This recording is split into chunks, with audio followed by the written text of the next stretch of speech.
मराठी मॅट्रिमोनीवर मिळतो सगळ्यात जास्त चॉईस। मराठी मॅट्रिमोनीने लाखो स्थळं जुळवली आहेत। यापेक्षा चांगली गोष्ट काय असू शकते? मराठी माणसांची नंबर 1 चॉईस मराठी मॅट्रिमोनी। सत्य स्वीकारा आणि निवडणुका रद्द करा। व्हीव्हीपॅट नसेल तर बॅलेट पेपरवर निवडणुका घ्या। उद्धव ठाकरेंची बैठकीत मागणी। मतदार याद्यांमधील घोळाबाबत सुप्रीम कोर्टाला सांगून निवडणुके पुढे ढकला। कितीही दिवस लागू द्या पण बॅलेटवर निवडणुका घ्या। राज ठाकरेंचं मत। महाराष्ट्राची जनता महायुतीच्या पाठीशी। आम्ही निवडून आल्यानंतर विरोधक पुन्हा आयोगावर आरोप करणार। मुख्यमंत्री फडणवीसांचा मवियाला खोचक टोला। सत्ताधाऱ्यांना टोले लगावताना राज ठाकरेंकडून अजित पवारांची मिमिक्रीमुळे अंगाला भोकं पडत नाहीत। मी कामाचा माणूस, काम करत राहणार। अजित पवारांचा राज ठाकरेंना टोला। कुणाकडे काय मागणी करावी याची विरोधकांना कल्पना नाही हे सर्व समजणाऱ्या शरद पवारांच्या हे लक्षात आल्यामुळे ते बैठकीला गेले नाहीत। पवारांच्या अनुपस्थितीवरून मुख्यमंत्र्यांचा विरोधकांना टोला। पाऊस आला की बेडकं बाहेर येतात। विरोधकांचंही तसंच झालंय। आयोगाला भेटायला वेळ पण शेतकऱ्यांच्या बांधावर जायला वेळ नाही। सर्वपक्षीय शिष्टमंडळाच्या भेटीवरून प्रवीण दरेकरांची टीका। एकतर निष्पक्ष निवडणुका घ्या, नाही तर इलेक्शनपेक्षा सिलेक्शन करून मोकळे व्हा। मतदार यादीतील घोळ सुधारेपर्यंत निवडणुका नको। उद्धव ठाकरेंची टीका। इतके कन्फ्यूज विरोधक मी पाहिलेले नाही। विरोधकांना काय मागणी करावी हेच कळत नाही। सर्वपक्षीय शिष्टमंडळाच्या भेटीवरून मुख्यमंत्री फडणवीसांची टीका।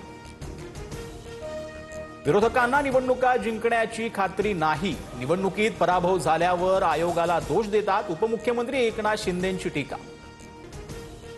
महायुतीच्या 232 जागा जिंकूनही महाराष्ट्रात सन्नाटा होता। मोठ्या विजयानंतरही शांतता हे कसलं द्योतक? राज ठाकरेंची टीका। सन्नाटा त्यांच्याकडे, आमच्याकडे नाही। शिंदेंचं प्रत्युत्तर। पालकमंत्रीपद असलेल्या जिल्ह्यातही भाजपाकडून मंत्र्यांना सक्रिय होण्याच्या सूचना। आगामी निवडणुकीत यश मिळवण्यासाठी ग्राउंड स्ट्रॅटेजी करण्यास भाजपाकडून सुरुवात। देवांग दवे हा भाजपचा माणूस आहे। तो निवडणूक आयोगाचा मीडिया हाताळतो, त्याची चौकशी करा। विजय वडेट्टीवारांची मागणी। माझ्यावर झालेल्या आरोपांना मी किंमत देत नाही। देवांग दवेंचं प्रत्युत्तर।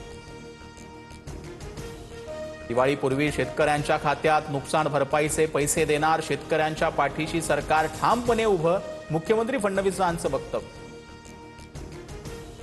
सरकारकडून नुकसानग्रस्त शेतकऱ्यांना दिवाळीआधी मदत देण्यास सुरुवात। काही जिल्ह्यात 480 कोटी रुपये वाटपास मंजुरी। ऑगस्ट आणि सप्टेंबरमधील अतिवृष्टीच्या पार्श्वभूमीवर मदत। उपमुख्यमंत्री अजित पवारांच्या उपस्थितीत बिबट्याच्या हल्ल्यासंदर्भात बैठक। वनताराकडे काही बिबटे देण्याच्या बैठकीत प्रस्ताव। अजित पवारांची माहिती। गडचिरोलीमध्ये भूपतीसह 60 नक्षलवाद्यांचं आत्मसमर्पण। मुख्यमंत्र्यांकडून गडचिरोली पोलिसांना 1 कोटींचं बक्षीस। तर गडचिरोलीतून नक्षलवाद समाप्तीची सुरुवात। फडणवीसांचं वक्तव्य। नक्षलवादाचा सर्वाधिक प्रभाव असलेल्या जिल्ह्याची संख्या 6 वरून 3 वर। पुढील वर्षापर्यंत पूर्ण नक्षलवाद संपवणार। गृहमंत्री अमित शहांकडून विश्वास व्यक्त। मुख्यमंत्री फडणवीसांच्या हस्ते मुंबई सोलापूर विमान सेवेचा शुभारंभ। फडणवीसांच्या हस्ते सोलापूर मुंबई विमान प्रवास करणाऱ्या दाम्पत्याला तिकीट। युती धर्म तोडाल तर आमच्याकडेही मोठी यादी तयार। माजी नगरसेवकांच्या पक्षप्रवेशावरून शिवसेनेचे आमदार बालाजी किनीकरांचा भाजपला इशारा। अहिल्यानगर शहरातील दुकानांवर भगवा ध्वज लावण्याची मोहीम। आमदार संग्राम जगताप यांच्या वक्तव्यानंतर मोहीम सुरू झाल्याची चर्चा। मुंबई एसटी बँकेत सदावर्ते आणि शिवसेनेच्या संचालकांमध्ये हाणामारी। व्हिडिओ रेकॉर्डिंगवरून हाणामारी। बाहेरून लोकांना बोलावून मारहाण केल्याचा दोन्ही संघटनांचा एकामेकांवर आरोप। देशभरातील अनेक लहान बँकांचं मोठ्या बँकांमध्ये 2 वर्षात विलिनीकरण होणार। सरकारच्या निर्णयानंतर लाखो खातेधारकांना परिणाम होण्याची शक्यता। पायाभूत कामांसाठी डोंबिवली स्थानकात आज विशेष ब्लॉक। आज रात्री 12:30 ते मध्यरात्री 3:20 ब्लॉक असणार। लांब पल्ल्याच्या रेल्वेचे वेळापत्रक कोलमडणार। महाभारत मालिकेत कर्णाची भूमिका साकारणारे अभिनेते पंकज धीर यांचं निधन. कॅन्सरशी झुंज अपयशी पंकज धीर यांनी वयाच्या 68व्या वर्षी घेतला अखेरचा श्वास. मराठी मॅट्रिमोनीवर मिळतो सगळ्यात जास्त चॉईस.